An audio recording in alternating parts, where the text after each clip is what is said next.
Personable Voice. Nagpuntang muli si Charmaine sa opisina ko at sinubukan niya akong akitin. But I love Hailey that much para magpa-apekto kay Charmaine at sa presensya nito. Nagtagal ng ilang minuto ang pag-uusap namin ni Charmaine nang biglang kumatok si Myla at sinabi nito na nasa labas ng opisina ko si Hailey at may dala itong pagkain para sa akin. I suddenly froze for a moment. Makikita nito si Charmaine na nasa loob ng opisina ko at baka kung anong isipin nito sa aming dalawa ni Charmaine. I can't handle what's on her mind sometimes. At naalala ang huli naming tampuhan nang malaman nito na nakikipagkita sa akin si Charmaine. Naunahan ako ni Charmaine at mabilis itong kumilos. I'll go ahead. Mukhang may bisita ka pa ata. Mapait nitong pahayag bago tuluyang kinuha ang bag nito na ipinatong sa mismong ibabaw ng working table ko.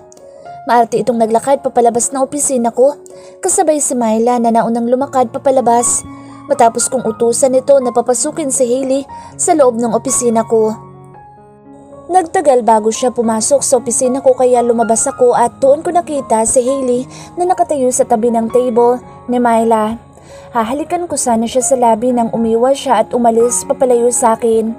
Hinabol ko siya pero hindi ko siya naabutan kaya tinawagan ko siya agad para malaman kung saan siya nagpunta. Pero hindi niya ako sinasagot o mas tamang sabihin na ayaw niyang sagutin ang mga tawag ko. Nag-alala ako ng sobra kaya umalis ako ng opisina at magbabakasakali ako makita ko siya sa condo unit namin.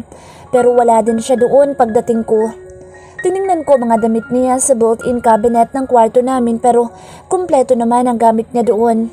I searched other things in our room that I can use to know where she is now until I accidentally saw a small box of medicine placed on the top of the side table. Agad kong binuksan ang manipis na box at doon ko nakita ang pills na laman doon. Birth control pills ang laman ng mga iyon. Parang nagliyab sa galit ang ulo ko nang malaman ko na umiinom pala ng pills si Hailey simula ng gabing may nangyari sa amin. I hate to know the truth that she can do that kind of thing for not just having a child with me. Ganoon ba niya ako kadisgusto para gawin ang bagay na iyon? Nasa ganoon akong pag-iisip nang biglang bumukas ang pinto ng kwarto namin at iniluwan nito si Hailey na nagulat din nang makita nito na hawak ko ang box ng pills na iniinom nito.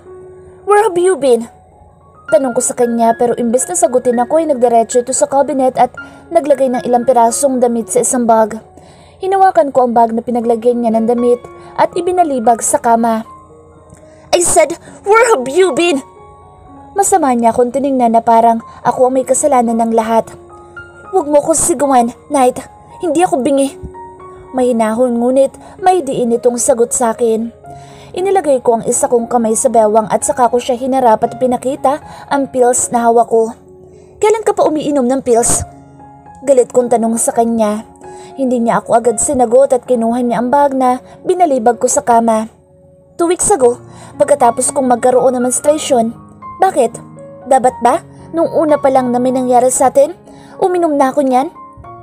May halong panguuyam na tanong niya sa akin na muling ikinasibol ng galit ko. Chong, bakit ka umiinom ng pills na to ha, Hailey? At anong gusto mo? Magpabuntis ako sa'yo? Tapos ano? Palalakihin kong mag-isang anak natin katulad ng ginawa ni Loli sa akin? What? Ayoko nang makipagtalo, Knight. Nasa ospital si Mama. May bumaril sa kanya kaya kailangan kong bumalik sa ospital. Kapag magaling na siya, saka ko aasikasuhin na kunin ang mga gamit ko dito. Nagulat ako sa binalita niya tungkol sa mama nito, kaya nag-alala ako. Nabaril? Paano? I mean, ang akala ko'y wala siya dito sa Manila. Mahabang kwento at saka hindi mo naman siya personal na kilala kaya hindi mo na kailangang malaman ang nangyari sa kanya. Matigas na pahayag ni Hailey. Hindi na ako nakapagpigil at ibinalibag ko sa trash bin ang box ng pills na may bawas na iniinom ni Hailey. Saka ko siya galit na hinarap. Bakit mo itinapon? Galit ding baling ni Hailey sa akin. Don't you dare try to take that kind of medicine, Hailey. Makikita mo. At karapatan ko ring malaman ang nangyari sa mama mo. So please, sabihin mo sa akin kung saan siyang ospital naka-admit. Pakiusap pero galit ko na ani sa kanya. Hindi na kailangan. No, Kapag hindi mo sinabi sa akin ng ospital kung nasaan siya naka-admit ngayon, hindi ka makakaalis sa condo unit na ito. Unless na samahan kita. Night, pwede ba? Hayaan mo na ako. Pakiusap. Ayoko na ng ganitong setup natin. Napapagod na ako. Saglit ako natigilan sa sinabi ni Hailey. Parang bumalik ang lahat ng sakit na naramdaman ko nang sabihin sa akin ni Charmaine ang kaparehong bagay. Pagod na siya. Hindi ko kayang mawala sa akin si Hailey. Kung dati ay nakayanan ko nang iwan ako ni Charmaine, ngayon ay hindi. Ikamamatay ko kung mawawala sa akin si Hailey. No, hindi ako papayag. Akin ka lang at walang ibang pwedeng lalaki na magmay-ari sa'yo kung hindi ako lang. Natahimik si Hailey sa sinabi ko at napaawang ang labi pagkatapos. Sasamahan kita sa ospital sa ayaw o sa gusto mo. Mahinahon ko nang sabi sa kanya. At wala na nga siyang nagawa nang ako pa mismo ang nagbitbit ng bag na nilagyan niya ng damit. Binawasan ko ang laman nito at ang mga personal na gamit na lang nito ipinalit ko katulad ng toothbrush, wipes at sanitizer. Hindi ko siya hayaang magtagal sa ospital na iyon. Kaya sa hodang ikuha ko ng personal doctor ang mama nito ay gagawin ko para lang maiuwi agad namin ito. Sa isang private hospital sa QC, dinala ang mama ni Hailey. Hindi niya ako kinikibo simula nang umalis kami ng kondo. Ayoko namang lalo siyang magalit kaya hindi ko na siya pinilit na magsalita. Pagdating namin sa mismong ospital ay dumiretso agad kami sa private room kung saan naka-admit ang mama niya. Pagkapasok namin sa loob ng room ay agad ko nakita si Kian. Ito pala nagbantay sa mama ni Hailey na ikinataka ko. Sir Knight, magandang araw po. Bati niya sa akin. Tinanguan ko lang siya dahil bigla ako nainis nang malaman ko na ito pala ang kasama at tumulong kay Hailey para dalhin sa ospital ang mama nito. Sir Kian, salamat po sa lahat ng tulong niyo. Ako na pong bahala kay mama. Baka pagod na kayo dahil kanina ka pa nag-aasikaso kay mama. Narinig ko sabi ni Hailey kay Kian na ikinakunot ng noo ko. Okay lang Hailey, huwag kang mag-alala at gagaling din agad sa Tita Blessy. Sana nga Sir Kian. Salamat po ulit. At nagpaalam na nga sa akin si Kian at kay Hailey. Pagkasara nito ng pinto ay muli kong binalingan si Hailey. Siya ba ang kasama mo kanina pa? Gusto ko makasigurado kahit na masakit sa puso ko na malaman na kaya hindi niya ako tinawagan kanina para tulungan ito dahil kasama na nito si Kian. Oo, siya ang kasama ko kanina. Siya din ang tumulong kay mama para madala dito sa ospital. Sagot ni Hailey sa akin pagkatapos. Siya? Paano niyang nalaman na may bumaril sa mama mo? Takang tanong ko sa kanya. Nakita niya si mama sa tapat ng dati kong apartment, kaya tinulungan niya at magkakilala naman silang dalawa. Natahimik ako saglit. Kakilala na pala ng mga magulang ni Hailey si Kian. Napaismid ako sa harap niya. Bakit? Huwag kang nga maingay at baka magising si mama. Saway sa akin ni Hailey na inayos ang kumot na nakabalot sa ina nito. May gusto ka bang kainin, babe? Ibibili kita. Tanong ko sa kanya dahil mukhang kanina pa ito hindi kumakain. Ako man ay hindi ko na naasikasong kainin ang dinala nito na pagkain sa opisina ko kanina. Kakaalam kung saan siya nagpunta. Wala, hindi ako gutom. Walang buhay nitong sagot sa akin. Ramdam kong galit pa din siya sa akin dahil sa nakita nito kami kanina na Charmaine sa opisina ko.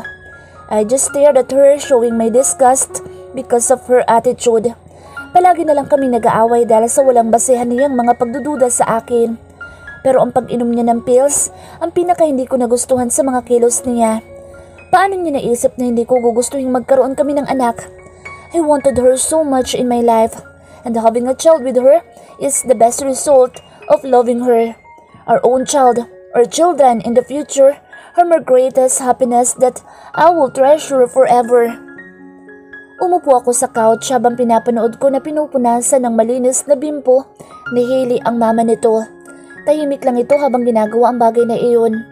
Parang baliwala din ang presensya ko sa kanya kahit na nasa tabi niya lang ako. Umuwi ka na't matulog. Ako na lang magbabantay kay mama. Natawagan ko na sa Trixie at nasabi ko na rin sa kanya nangyari kay mama kaya baka mamaya nandito na yun. Trixie? Nilingon niya ako saglit at saka nagsalita. Half-sister ko. At binalik niya ang pansin sa mama nito na mahimbing pa rin na natutulog. Ngayon lang niya nabanggit na may kapatid pala siya sa ina. Kahit kailan kasi ay hindi ito nagkwento ng kahit ano sa pamilya nito maliban sa lola nito na siya nag-alaga at nagpalaki dito. Dito lang ako. Sasamahan kitang bantayan si mama mo. Nakita kong umiling siya na halatang hindi nagustuhan ang sinabi ko. Wala naman talaga akong balak na iwan siya dito sa ospital. At isa pa, baka mamaya bumalik si Kian para bantayan din ng mama ni Hailey. Nalaman ko kay Mr. Nuevo na ikakasal na si Kian at Patricia sa susunod na linggo. But that's not an exemption for me to feel jealous. Lahat na at alam kong nagkagusto si Kian kay Hailey at hanggang ngayon ay alam kong may nararamdaman pa rin ito kay Hailey. At kung bakit magpapakasal si Kian kay Patricia ay dahil sa napipilitan lang ito. Habang nasa ospital ang mama ni Hailey ay inasikaso ko ang pagpapaimbestiga sa kung sino nagtangka sa buhay nito. Pero bigo pa ako malaman dahil walang CCTV sa lugar kung saan natagpuan ang mama ni Hailey. At base sa salaysay ni Kian ay mag-isa lang nitong nakita ang mama ni Hailey malapit sa tapat ng gate ng dati nitong apartment. Maliban doon ay wala na itong sinabi na ibang bagay hanggang sa dinala na nito sa ospital si Tita Blessy. Hindi pa rin ito nagigising kaya hindi pa ma-interview ng mga pulis sa totoong nangyari dito at bakit ito nabaril. Pagkagaling ko sa opisina ay agad kong dumiretso sa ospital para masilip si Hailey at nag-alala ko ng sobra lalo na't hindi pa namin alam kung anong dahilan ng taong bumaril sa mama nito at nagawa nito ang ganoong bagay. I'm just so worried that someone will hurt her. Baka hindi ko mapigilan at mapatay ko kung sino man tao ang magbabalak na manakit sa kanya. I assigned different doctors to check the condition of her mom. Gusto kong mapabilis ang paggaling niya. Nahihirapan ako sa tuwing nakikita kong malungkot sa Hailey dahil sa kalagayan nito. Bago ako pumunta sa ospital ay bumili muna ako ng mga prutas at pagkain para mapakain ko si Hailey kung sakaling hindi pa ito kumakain. At pagbukas ko ng pinto ay nakita ko si Hailey na umiiyak habang kausap ang mama nito na nakamulat na ang mga mata. Nasa kabilang panig ng kama ang kapatid nitong si Trixie na dumating noong nakaraang araw mula Bulacan. Ma, huwag ka po munang magsalita. Baka makasama sa iyo masyadong pagsasalita. Narinig kong sabi ni Hailey sa ina nito. Napatingin naman sa akin si Trixie nang makita niya ako pagpasok sa kwarto. Ate, nandiyan na si Kuya. Night. Nakita ko nagpahid ng luha si Hailey sa kanya ako nilingon. Nginitian ko siya habang papalapit ako sa gawin niya. Naibaba ko na sa couch ang dala ko mga pinamili. Nang makalapit ako sa tabi niya ay hinapit ko siya sa bewang, papalapit sa akin at saka ko siya hinalikan sa labi. Natulala ang kapatid nitong si Trixie nang gawin ko sa ate niya mga bagay na iyon at pati na ang mama niya na bahagyan ng nakakakilos ay halatang nagulat sa nakita nito. Night, ano ba? Saway sa akin ni Hailey. Napangiti na lang ako sa reaksyon niya dahil para kami mga teenager na bawal na makita ng kahit sino na maglambingan. But the truth is, nasa tama na kaming edad para gawin ang mga bagay na iyon. Namiss ko siya ng sobra kaya hindi ko napigilan na gawin ang bagay na iyon. Kumusta po kayo, Mama? Bati ko kay Tita Blessy na bahagyang napangiti sa pagtawag ko ng mama sa kanya. Mabuti-buti na ang pakiramdam ko. Ikaw na ba ang boyfriend nitong si Hailey ko? Opo, Mama. Sagot ko sa kanya saka ko nilingon si Hailey na napangiwi nang marinig nito ang sinabi ko. Hindi ko alam kung galit pa siya sa akin kaya ganoon na rin ang pakikitungo niya sa akin pero handa akong gawin ang lahat para maayos kung ano man ang gusot na dinala ni Shermaine sa buhay namin ni Hailey. Mainam naman pala at hindi na nag-iisa itong aking anak. Ang buong akala ko'y mag-isa pa rin siya sa buhay. Masayang komento nito sa amin ni Hailey. Hinigpitan ko pa ang pagkakaakbay sa kanya dahilan para irapan niya ako. Lihim na lang ako napangiti sa pagiging moody niya pag magkasama kaming dalawa. Nasanay na rin ako sa ganoon niyang ugali. And she looks more beautiful every time I saw her with that disgusting face because of me. Ma, kung ayos na po ang pakiramdam niyo, mas mabuti po siguro magbigay na kayo ng statement sa mga pulis para magkaroon ng lead kung sino ang gumawa ng masama sa inyo. Nagtataka nga rin ako kung bakit nangyari sa akin ang bagay na iyon, gayong wala naman akong alam na kaaway ko. Bakit po ba kayo nakarating sa apartment ni Hailey, Mama? Ang huli kong naalala, bago ako biniril ng isang tao, ay papunta ako sa apartment ni Hailey para sana dalawin siya. Kaso ay biglang may humintong van sa tapat ko.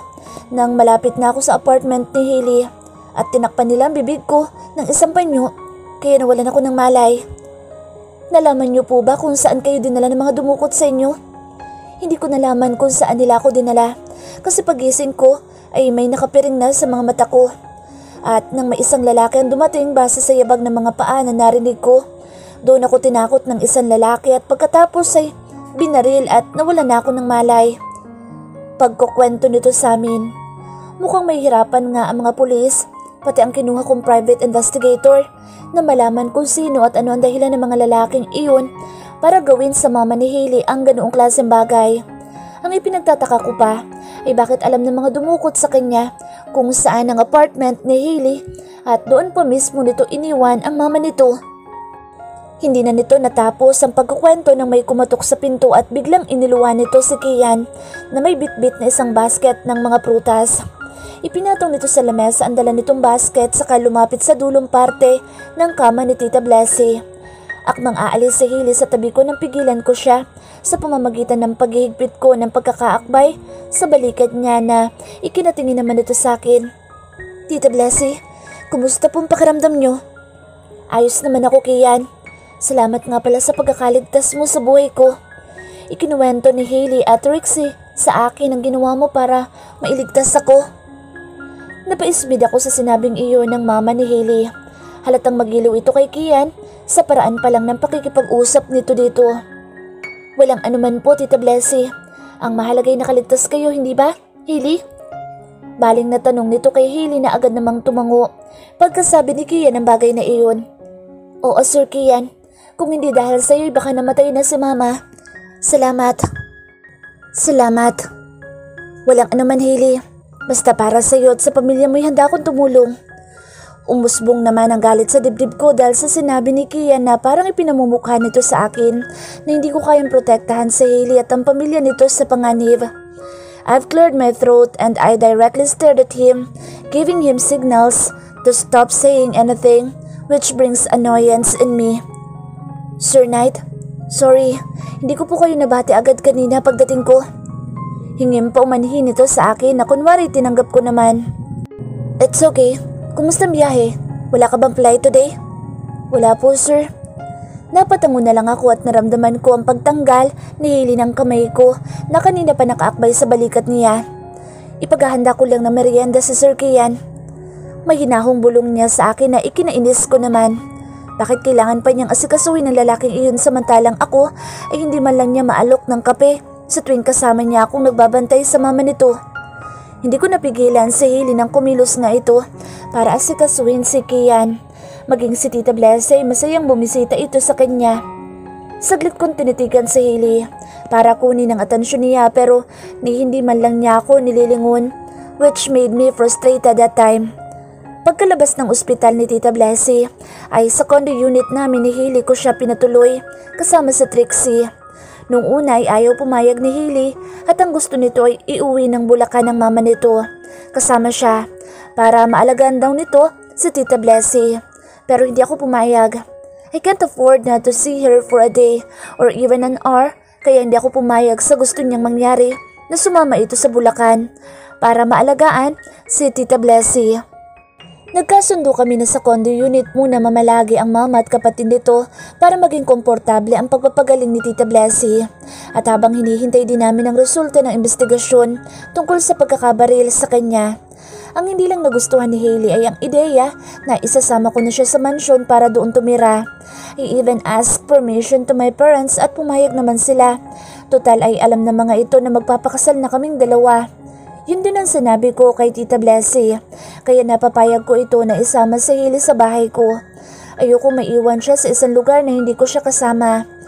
Being afraid that anytime someone will hurt her definitely kills me. Ikaw nang bahala sa anak ko, Knight. Alagaan at protektahan mo siya. Bili ni Tita Blessy bago kami umalis ni Hailey pauwi ng mansyon. Huwag po kayong mag-alala, ma. Aalagaan ko po si Hailey ng mabuti.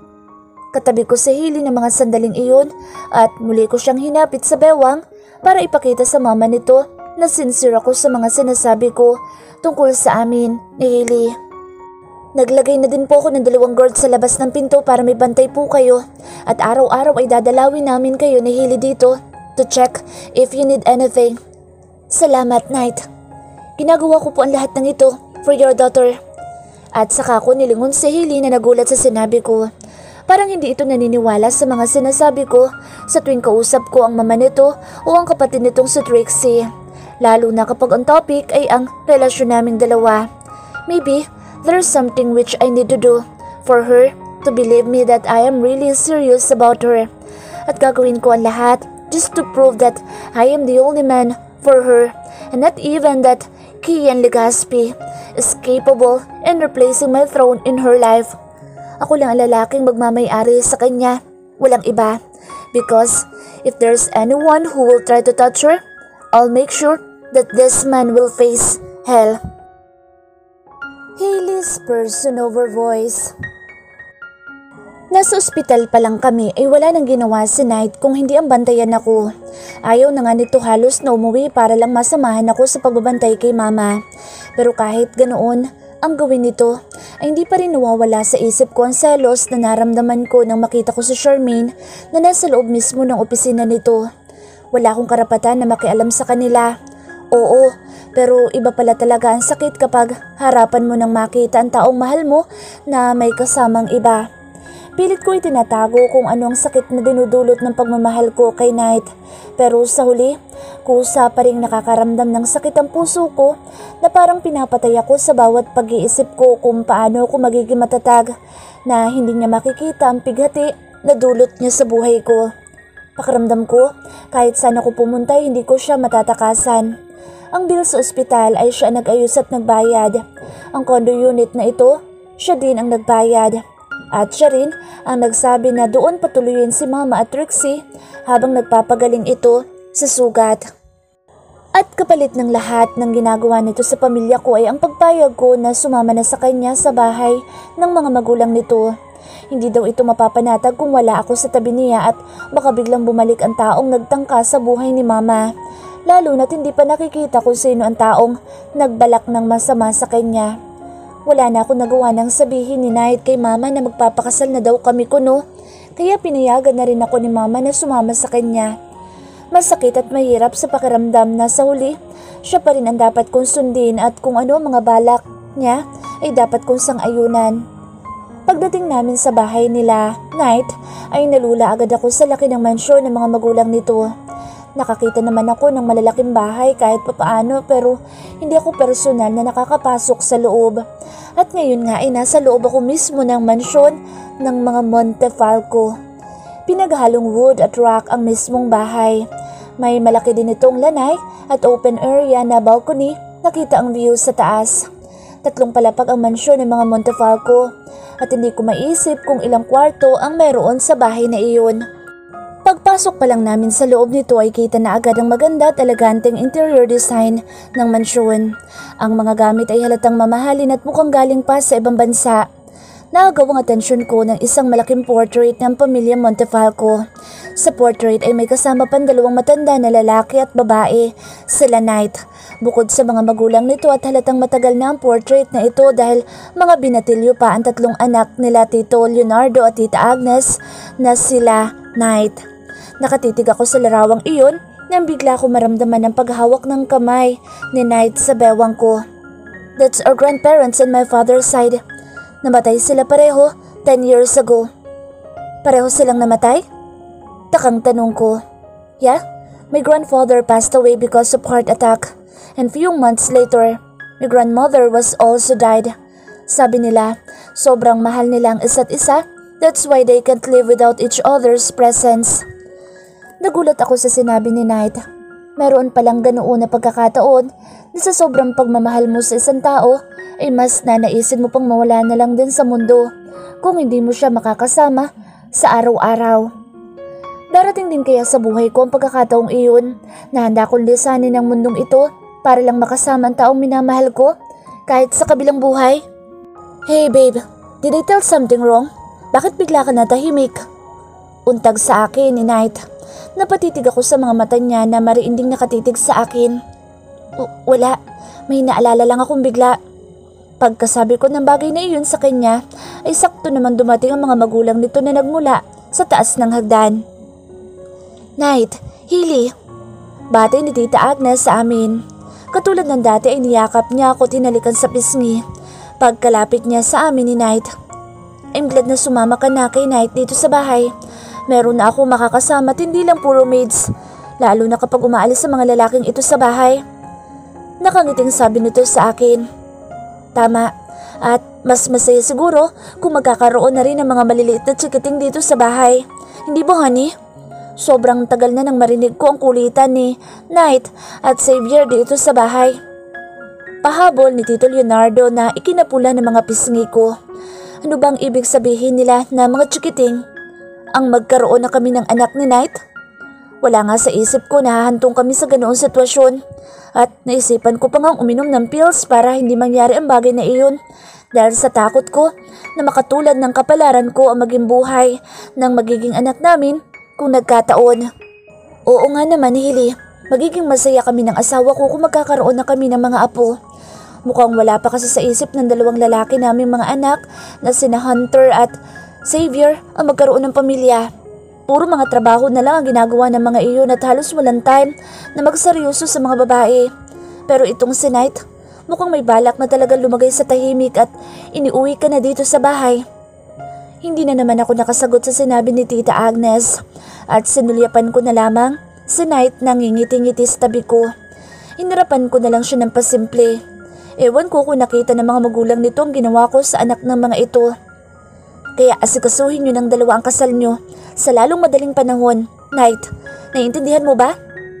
Bilin ni Tito Leonardo kay Night. Yes pa, may mahalaga lang kaming aayusin muna ni Hailey saka namin pagtutuunan ng pansin ang kasal namin. Right, babe? Hinaplos ni Night ang gawing tagiliran ko kaya saglit ako napatitig sa kanya at nakita ko ang kakaibang saya sa mga mata nito. Napangiwi na lang ako sa tanong niya saka ako ngumiti. Kunwari sa harap ng mga magulang nito. O siya, iakyat mo na ang gamit ni Hailey sa kwarto nyo at magpapahanda ako ng mga pagkain kay Furley. Nagulat naman ako nang ikulong na naman ni Night ang isa kong kamay gamit ang malaki nitong palad. Habang paakyat kami sa second floor ng bahay ay dinama ko ang init ng kamay niya na tumatagos hanggang sa kaibuturan ko. Ang pagkakahawak niya sa kamay ko ay kasing higpit ng pagkakatali niya sa akin sa kasalukuyan. Masarap sanang isipin na ang bawat hawak, haplos at halik na ginagawa niya sa akin ay totoo at puro. Pero hindi. Ang lahat ng mayroon kami ay pawang pagpapanggap lamang na hindi ko alam kung anong magiging dulo. Huminto kami sa isang pinto na malaki at kulay tsokolateng pintura. Saglit na binitiwan ni Night ang kamay ko para buksan ang pinto. Pagbukas niya ng pinto ay namangha ako sa laki ng kabuuan ng kwarto nito. Kulay puti at gray din ang pintura ng wall, katulad ng pintura sa kondo na pinanggalingan namin. This is my room and it will also be your room, babe. Dito na tayo matutulog pareho. Narinig kong sabi ni Night sa akin. Tinanggal ko ang pagkakapako ng tingin ko sa paligid at ibinaling ko ang mga mata ko sa kanya. Kwarto namin? Sandali lang, Night. Pwede bang sa ibang kwarto na lang ako magstay habang nandito ako sa bahay niyo? Kumunot ang noon niya sa sinabi ko. Sa ibang kwarto? No, dito ka lang. Kung saan ako natutulog, dapat nandoon ka din. Night, hindi totoo ang lahat ng nangyayari sa atin. Baka nakakalimutan mo. At kung ano man na nangyari sa atin, kalimutan mo na lang iyon. Mas mabuti pa siguro na sabihin na lang natin sa mga magulang mo ang totoo. Napapagod na ako sa ganitong setup. Napapagod? At sino may sabi sa'yo na walang katotohanan ng lahat ng nangyayari sa ating dalawa? Lumapit siya. Unti-unti palapit sa akin. Ang mga paa ko naman ay otomatikong lumakad pa atras hanggang sa tumama ang dulo ng suot kong sandals sa pader at parang huminto ang paghinga ko nang muli ay masukol niya ako. Katulad na nangyari sa amin ang gabing ibinigay ko sa kanya ang pagkababae ko. Tinukod naman ito ang isang kamay sa pader at ang isa namang kamay nito hinaplos ang aking mukha habang ang mga mata nito ay nakapako sa aking mata. Night. Pinilit kong iiwas ang aking mukha sa kanyang mga haplos pero parang naging daan pa iyon para mas lumalim pa ang init na bumabalot sa amin ng mga oras na iyon. Sinakop niya ang aking mga labi sa paraang hindi ko inaasahan. Halos Maramdaman ko ang pagkakapos ng hangin sa akin dibdib dahil sa halik na buong-buo nitong pinaparamdam sa akin.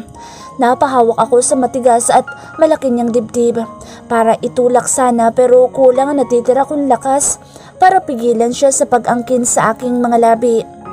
Para siyang bingi na hindi nakakarinig sa aking pagpupumiglas at nagpatuloy lang siya sa paghalik sa akin. "You will stay here whether you like it or not, Hailey." Bulong nito sa akin na lalong nagpalukso muli ng puso ko.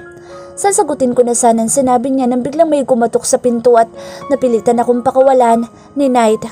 Sinulyapan pa niya ako muli bago nito binuksan ang pinto. "Sir Knight, nasa ibaba po mga kapatid niyo na si Sir Hunter at si Sir Xavier." Nadinig ko sabi ng katulong kay Knight nang buksan nito ang pinto. "Pakisabi manang bababa na po ako." Tumango naman ang kasambahay at saka ito tumalikod. Isinarang muli ni Knight ang pinto. Kung gaano kalakas ang tunog ng pinto nang lumapat ito sa mismong hamba, ay ganoon din ang kabog ng dibdib ko. Hindi pa rin ako masanay-sanay sa pag-uutos nito sa akin, kung utos man iyong matatawag. Ang alam ko lang ay napapasunod niya ako sa mga gusto niya dahil hawak niya ang puso't isipan ko. At ganoon ko siya kamahal na halos kalimutan ko na ang tama sa mali. "Babalik ako agad. Kakausapin ko lang mga kapatid ko." Paalam nito sa akin. Hindi ako sumagot dahil doon ay hinalikan naman niya ako ng mabilis at madiin bago tuluyang lumabas. Napaupo na lang ako sa malambot at malaking kama habang hawak ko ang aking labi na kanina lang ay walang awang pinagsamantalahan naman ni Knight.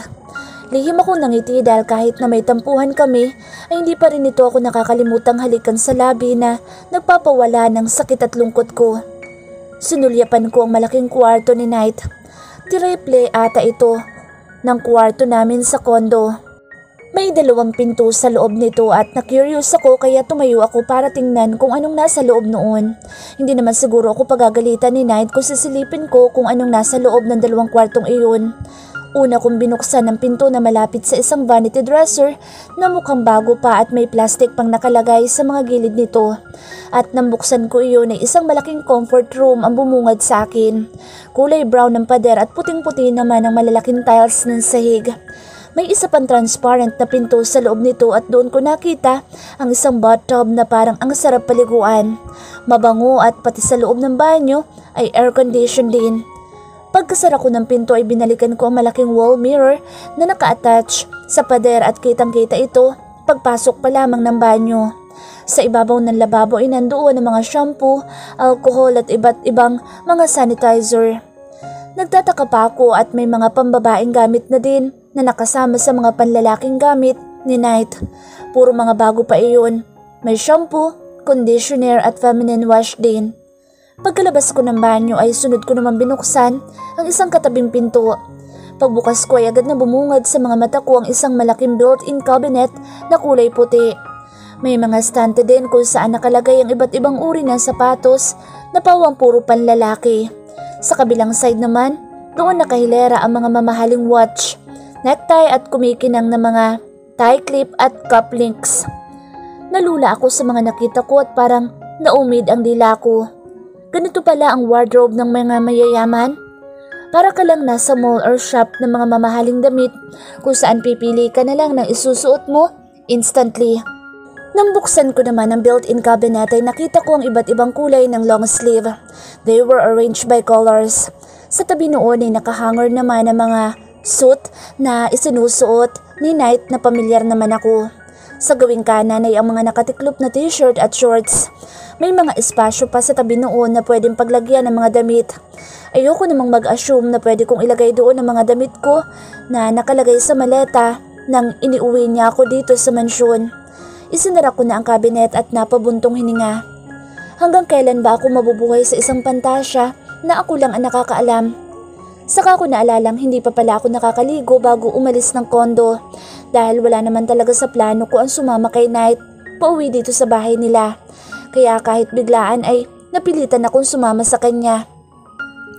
Pagkalabas ko sa huling pinto na pinasukan ko ay nahagip ng paningin ko ang maleta na kinalalagyan ng mga gamit ko. Si Knight ang nagbitbit nito paakyat kaya hindi ko matandaan kung saan niya ito binitiwan. At dahil bala kong maligo'y pinagpasyahan kong buklatin ito at kumuha ng damit na pamalit.